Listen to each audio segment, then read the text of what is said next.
काहे बोले नवरात्र में साफ सफाई चाहत इनकी जानकारी वैसे सच्चाई बा। नवरात्र में घर के कोना कोना तक लोग झाड़ के रखेला। साफ सफाई जरूरी बा। दुल्हनिया का साफ सफाई घर का तो हो गई बा। सुना एगो पेन लेला एगो कॉपी लेला जब फरमाइश करते ना एक लिख ला। देखा दुल्हन बतावत बा अपना मर्द से फरमाइश क्या कइले बा।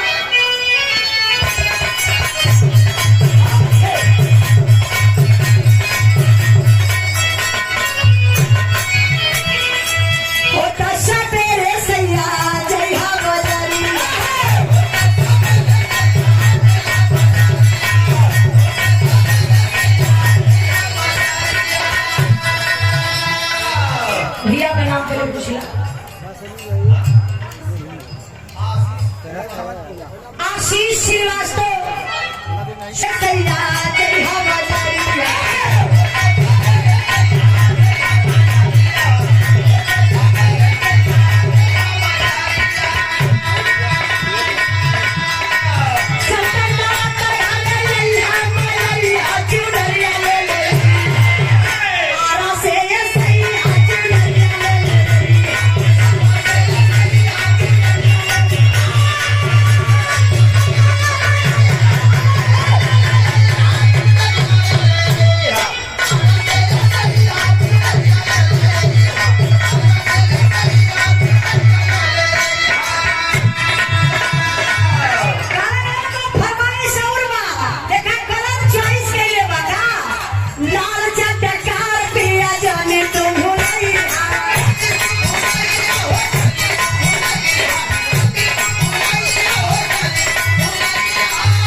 संयुक्त